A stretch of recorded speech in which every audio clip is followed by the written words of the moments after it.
Hello and welcome back, and if you're new here, thanks for checking out the channel. I had a rather amusing conversation with a gentleman who's relatively new to the village I live, and it was regarding my accent, and it was amusing all the way round. But ultimately I do have a southwest and in reality a Cornish twang to my accent, and that got me thinking, is my accent actually dying out or just fading into history? I mean, the village or hamlet I live in, there's roughly 50 dwellings, but at least 80% of those dwellings no longer belong to long-standing Cornish members of the community. They've all been brought up by people over their relative years, and there is a wide breadth and depth of accents from all over the UK in the village now, and some of those people have been there for quite a while. I can't dismiss that, possibly 25-30 years, but they don't come from long-standing Cornish families from the area to enable them to take on or inherently gain this accent that I have.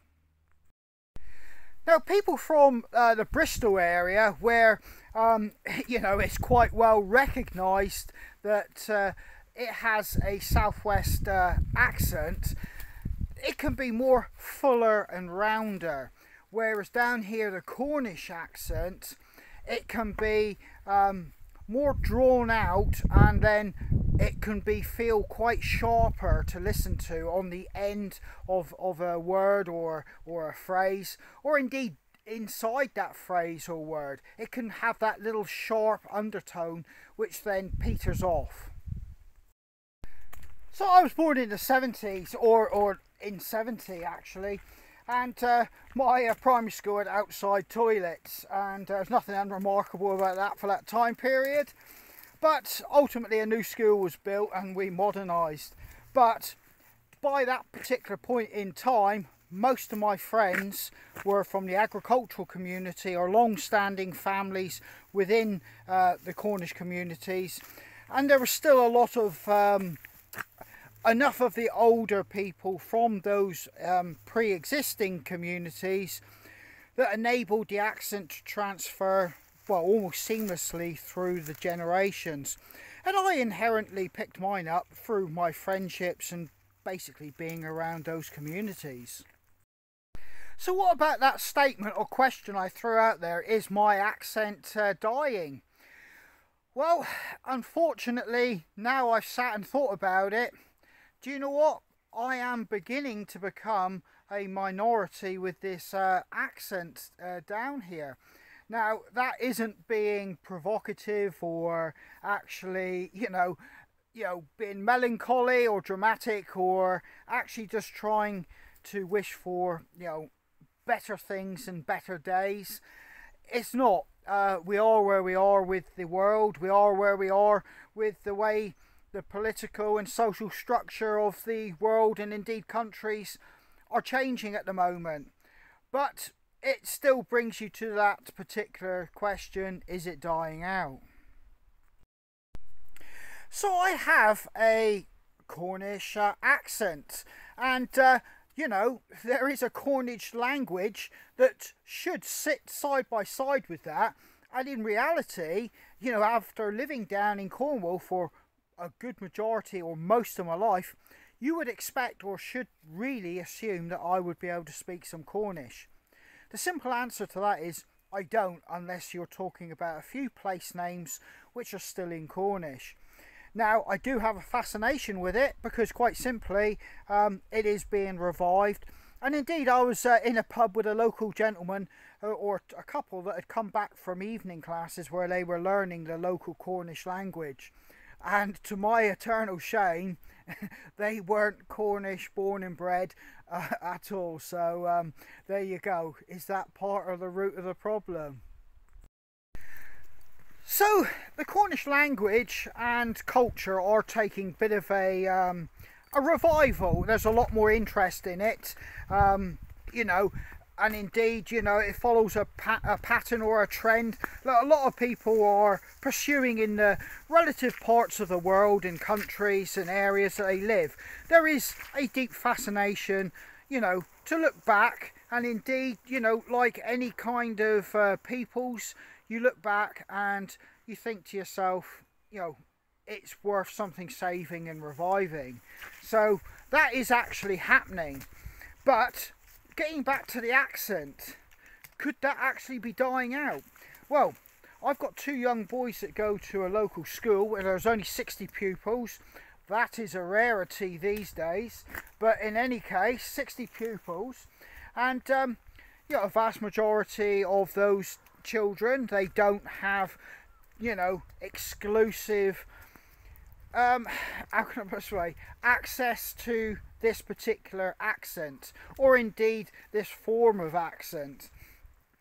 And yet again, there's nothing wrong in that. That's, you know, you are who you are, and but you inherently pick up what is around you.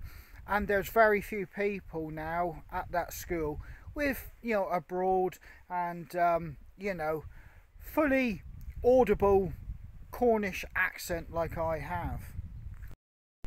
So you have to get back to another issue that Cornwall has suffered, particularly at the time of my existence, the 70s.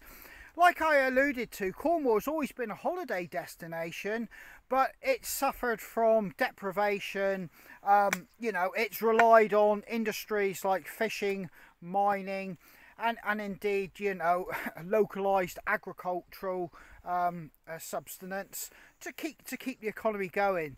So, you know, bearing that in mind, when the A30 did actually get its, you know, grand opening and allowed commerce to fully move down here, and that coupled with the pre-war generations, you know, with the economy moving forward and being able to make money up country, and indeed, you know, either get it passed to them or left to them, or they've been able to sell property or been in good paid earning jobs, they were able to come down here ultimately and buy property and make for themselves what they considered a new good life, away from the emerging you know, city lives and urbanism that was happening elsewhere in the country.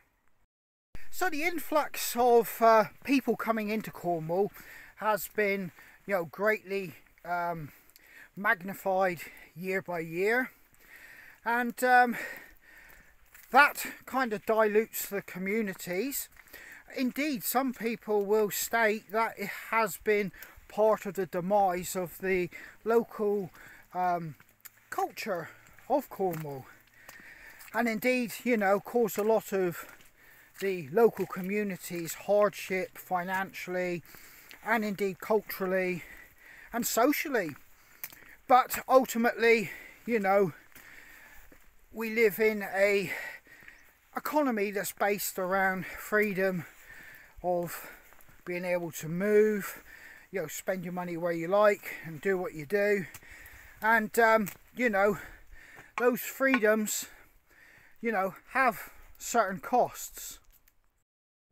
So ultimately, without, you know, drawing this out to one big, long drawn out kind of conclusion, ultimately the pool of people speaking in an accent like mine is gradually being watered down, because obviously, if successive generations of children gradually hear less people and less pronounced accents like mine, it's needlessly, you know, not without the realms of possibility that they will not pick it up themselves, or, you know, it transfer onto their, you know, whatever part of the brain which allows us our various accents. So, you know, yes, ultimately Cornwall is fast becoming a very, very diverse place in line with the rest of the country. Extremely crowded in some parts, and indeed even in the rural areas, you know, you know, it might look the green and pleasant land, but a lot of those properties are well outside the price range of the indigenous or local population and their children. So, you know, it yet again makes the case for people moving into the area suppressing an accent. Now, this might seem like I'm doing a blame game. It's not in reality. It's just the way life is, and probably always has been, you know, throughout human recorded history. But ultimately, you know, the accent that you're hearing here of mine, you know, may not, you know, be fully in existence in a few hundred years' time. Now, if you was to go to the media, and, you know, all forms of it, people who speak like me, more often than not, are represented in a relatively negative light. Now, when I say negative light, I mean kind of like the country bumpkin, not worldly, not knowing much of much, you know, content just to chew a piece of corn in the corner of their mouth staring over a gateway. Doesn't sound too bad to me, but hey, you know, that's how we're represented. And indeed, one of the most popular local TV sitcoms, I think you would call it, loosely based around a doctor's practice in a seaside town.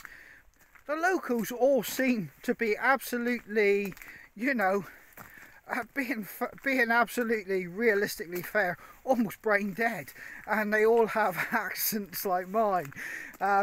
There may be people who would argue that is the case, you know, where I'm concerned, but no, ultimately, you know, the picture that's painted of people with accents like mine is pretty negative. And I don't like to keep banging on about that type of thing, because I'm one of those people that you're only a victim as far as you kind of allow yourself to be a victim. So what is my personal take on the future for my accent? Well, like I said, it's loosely connected with the culture and the actual Cornish language that we have. And indeed, you know, Cornwall's or people from Cornwall are given minority status, you know, through the EU. But, you know, and we still recognise that as the case in, you know, our laws of the land now.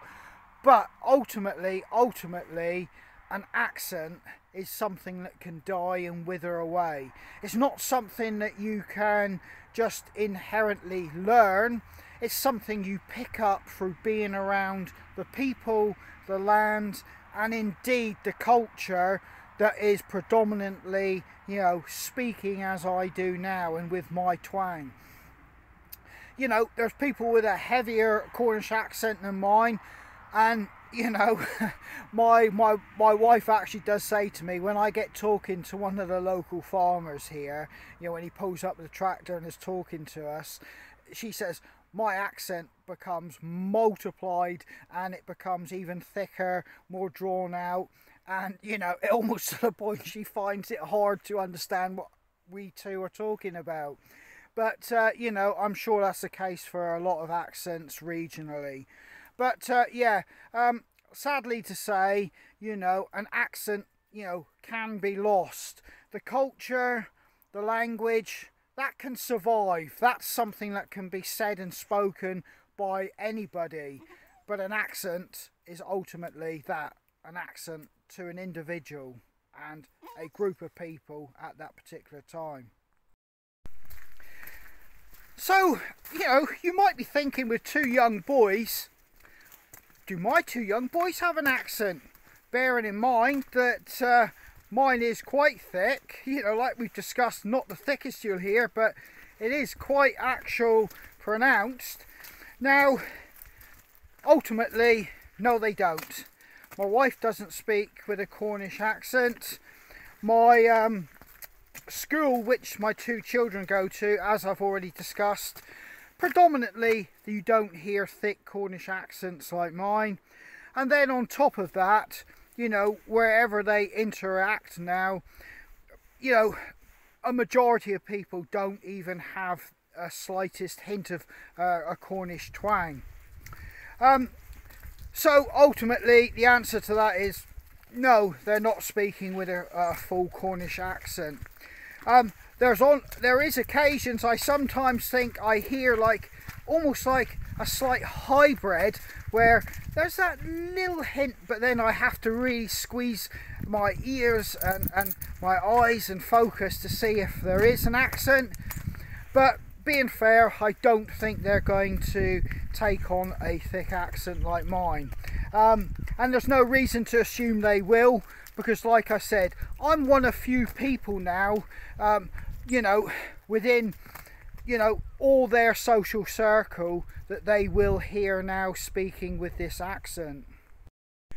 So I'm actually out just walking the dog at the moment, and I'm looking out on the high ground there, and I'm enjoying actually a spell in all this rain, blue skies and the sun.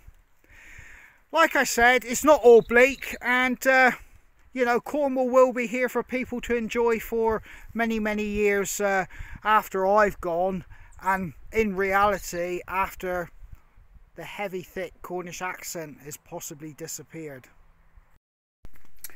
So yeah, that's just my thoughts and feelings on the Cornish accent in regards to just a simple conversation I had with a gentleman who's moved into the village, and it was quite amusing, like I said.